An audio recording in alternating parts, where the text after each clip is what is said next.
warahmatullahi wabarakatuh. Puji syukur pada Allah, salawat pada Nabi. Yang saya hormati ibu-ibu beserta pertemuan peningkatan kemampuan keluarga P2K2, program keluarga harapan, yang sudah berhadir pada pertemuan kita kembali pada hari ini, pertemuan rutin yang selalu kita ikuti setiap bulan, yang sudah meninggalkan aktivitas keluarga atas perjuangan ibu-ibu semua, semangat ibu-ibu semua. Saya mengucapkan terima kasih. Semoga menjadi sebuah amalan bagi ibu-ibu semua. Pada hari ini ibu-ibu, kita sudah masuk ke modul tentang perlindungan anak. Jadi hari ini kita akan belajar bersama tentang perlindungan kepada anak. Jadi dalam modul hari ini tentunya sesi ke-11. Sesi ke-11 yaitu tentang upaya pencegahan kekerasan dan perlakuan salah pada anak. Nanti ada beberapa pokok pembahasan yang kita bahas.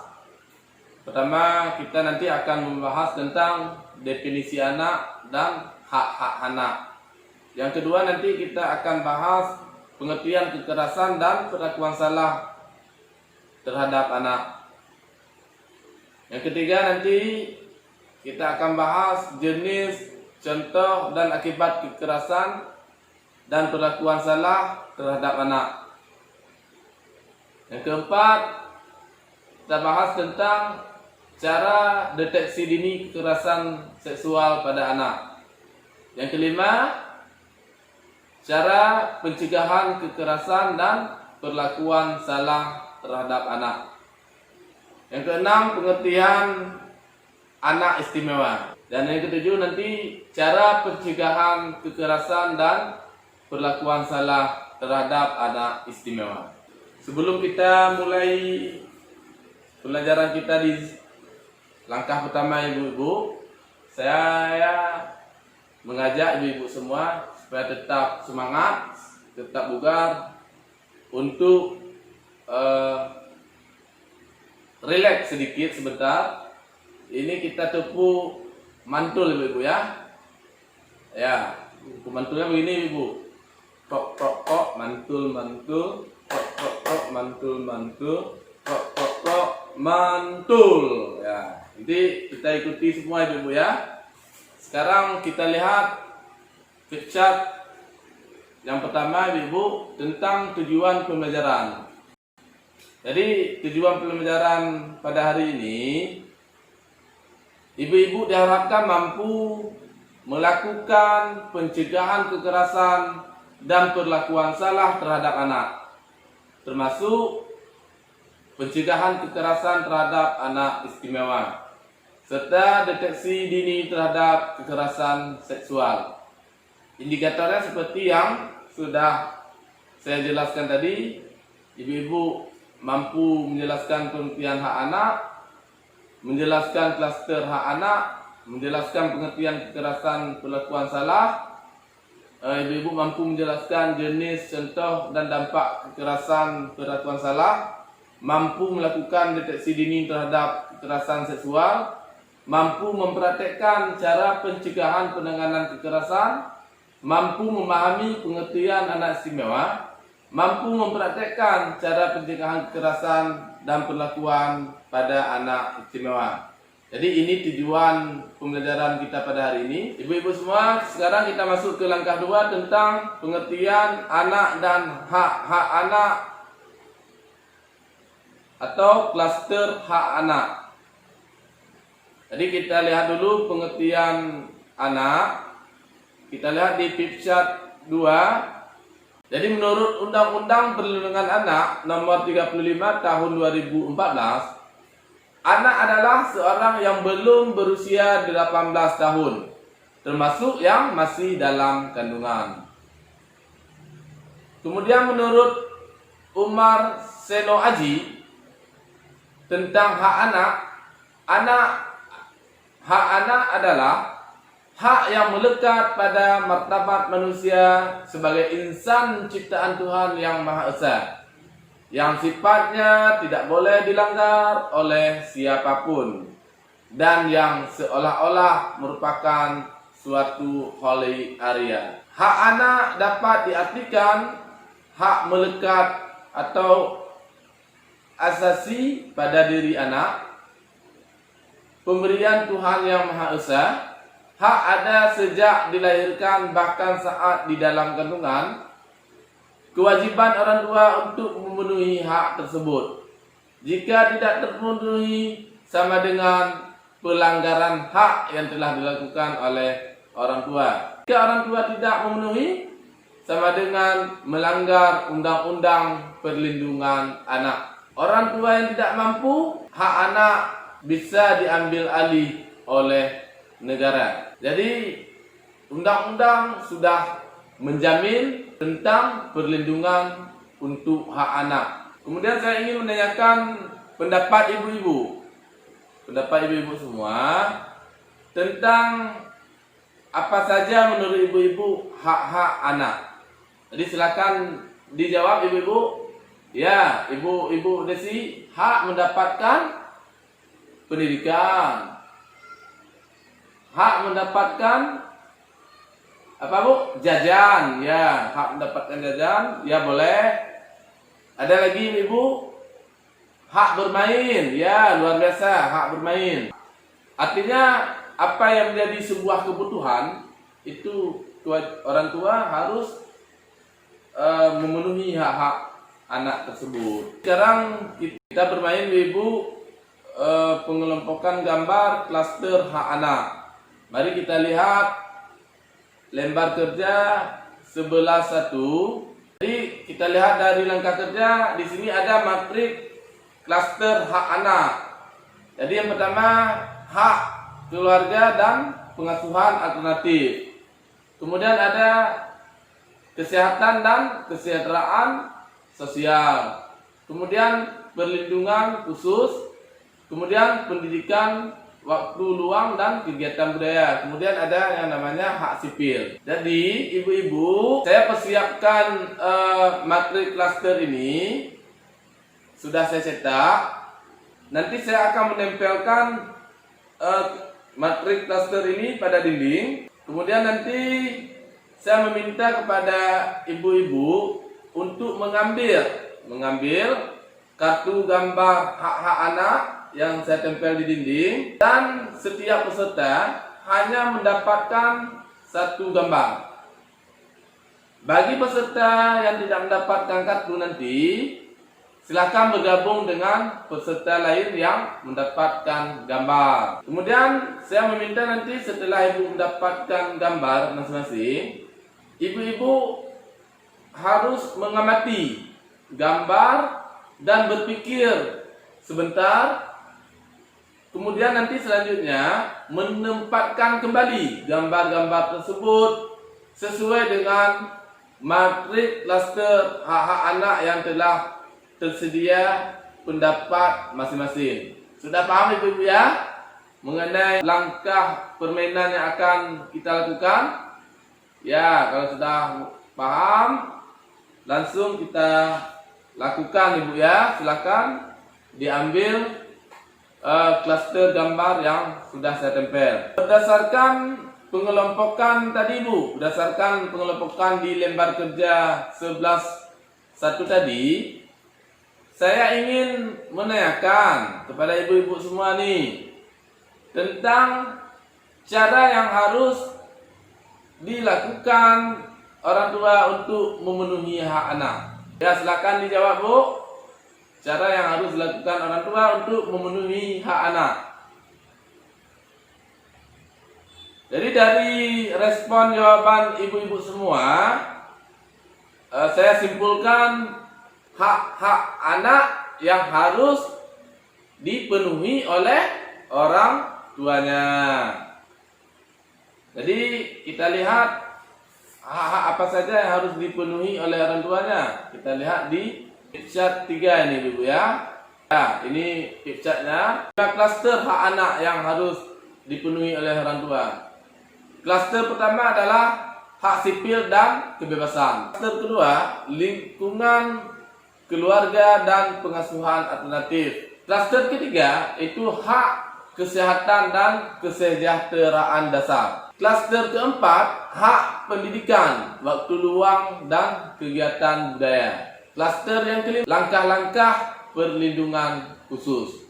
Itu adalah klaster hak anak berdasarkan tadi kesimpulan yang Ibu sampaikan. Ini saya bantu dari picture yang ketiga. Kemudian yang terakhir di langkah kedua ibu-ibu, saya ingin menegaskan kepada ibu-ibu semua bahwa setiap anak mempunyai hak yang harus dipenuhi orang tua. Sekarang kita masuk ke langkah ketiga ibu-ibu tentang pengertian kekerasan dan perlakuan salah. Saya bagikan ibu-ibu semua yang hadir di sini menjadi 4 kelompok. Jadi masing-masing kelompok itu 5 orang. Ya, kita kan 21 per kelompok 5 orang, jadi berarti ada yang kelompok 6 orang. Kemudian dari kelompok saya meminta masing-masing kelompok mengerjakan lembar kerja ke-11-2.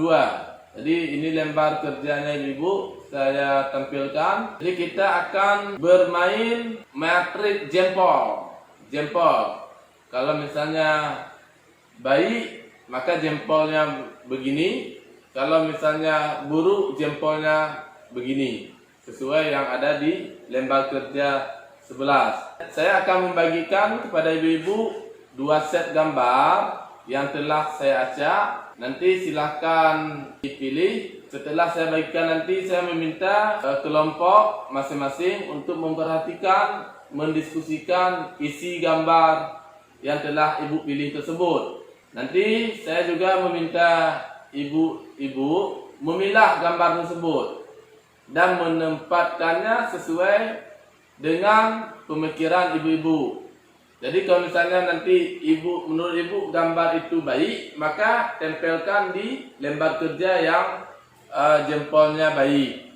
Kalau menurut ibu gambar tersebut buruk, maka tempelkan di matrik yang tanda gambar buruk. Sudah semua ditempelkan ibu ya. Kemudian saya meminta perwakilan kelompok. Saya minta ke perwakilan kelompok untuk dapat menjelaskan mengapa gambar tersebut termasuk perlakuan baik dan termasuk perlakuan buruk. Jadi untuk ibu-ibu yang masih belum menyajikan, ibu-ibu yang lain ikut memperhatikan dan membandingkan gambarnya dengan gambar kelompok yang sedang dipaparkan. Jika nanti ada gambar penempatan yang sama yang dijelaskan oleh perwakilan kelompok, maka tidak perlu dikomentari. Tapi jika penempatan gambarnya berbeda, maka nanti saya meminta kepada ibu-ibu untuk bisa menjelaskan. Udah paham ibu ya? Terima kasih atas penampilan ibu-ibu semua. Dari permainan tadi, permainan kartu gambar jempol, kita dapat menyimpulkan bahwa perlakuan baik adalah mereka yang melakukan tindakan sesuai tanggung jawab atau kewajibannya. Dan perlakuan buruk adalah tindakan yang merugikan kepentingan anak. Kemudian ibu-ibu di langkah ketiga ini saya ingin menegaskan kembali.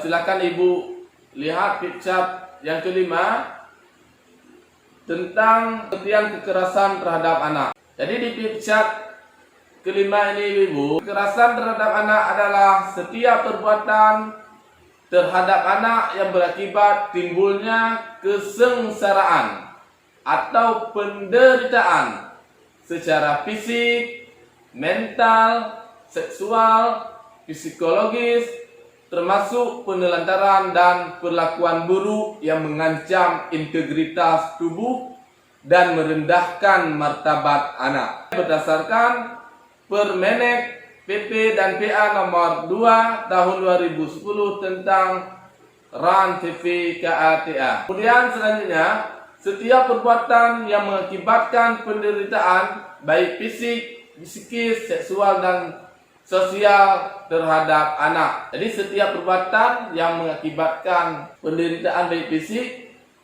psikis, seksual, sosial dan sosial terhadap anak itu juga bahagian dari kekerasan terhadap anak. Kemudian apa pengertian perlakuan salah? Perlakuan salah segala bentuk perlakuan yang tidak sepatutnya dilakukan oleh orang-orang yang diberi tanggung jawab dan mempunyai kewajiban untuk memelihara dan merawat anak yang dapat berpotensi merugikan sementara atau permanen, melukai, menimbulkan kecacatan, bahkan mengancam jiwa anak. Itu adalah pengertian dari perlakuan yang salah. Sampai di sini ibu-ibu semua sudah memahami atau belum? Ada yang ingin kita diskusikan? Ada yang ingin ibu tanyakan? Silahkan ditanyakan.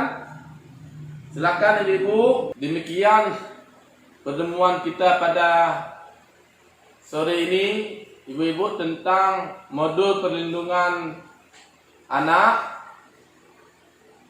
di sesi pertama. Sebelum saya tutup, saya ingin simpulkan pembelajaran pada hari ini dengan sama-sama kita lihat picture 22 atau ibu-ibu dapat membuka buku pintar halaman 30. Jadi kesimpulan pembelajaran pada hari ini yang pertama, setiap sikap dan perilaku yang membuat anak menderita baik fisik, psikis, sosial terhadap anak adalah bentuk kekerasan dan perlakuan salah. Kedua, cara mendisiplinkan anak tidak harus dengan kekerasan. Ketiga, kekerasan dapat terjadi di mana-mana. Siapapun bisa menjadi pelaku, bahkan orang terdekat. Keempat, orang tua wajib mencegah kekerasan dan perlakuan salah untuk melindungi anak. Yang kelima, pencegahan kekerasan dan perlakuan salah dilakukan melalui antara lain deteksi dini, membawa anak ke tempat aman, melaporkan ke RT RW atau ke lurah, melaporkan ke polisi setempat dan lain sebagainya. Yang keenam, menghubungi lembaga layanan setempat seperti ada TEPSA di 1500771, P2TP2A, PPA, kemudian hotline polisi nomor 110, kemudian ada Komite Perlindungan Anak Indonesia, nomor kontaknya 021 31 90 1556. Ada tempat pengaduan KPP dan PA Perlindungan Anak di nomor 082125751123. Saya berikan tugas pada ibu-ibu semua.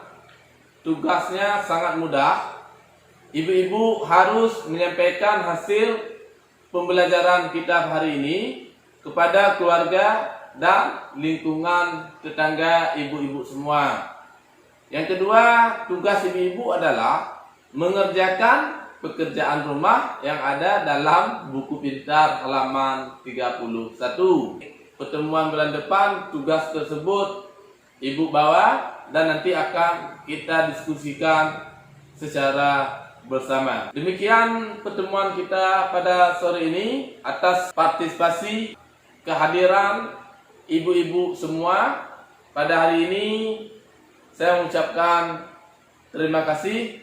Semoga ibu-ibu adalah orang tua yang dapat melindungi anak-anak ibu semua. Mari kita berdoa semoga apa yang kita diskusikan, apa yang kita pelajari pada hari ini menjadi sebuah ilmu, menjadi ilmu yang bermanfaat untuk diri kita, untuk keluarga, untuk lingkungan kita masing-masing. Mari kita berdoa ibu-ibu semua. Amin ya rabbal alamin. Lebih dan kurang saya mohon maaf. Saya akhiri, wabillahi taufiq wal hidayah. Assalamualaikum warahmatullahi wabarakatuh.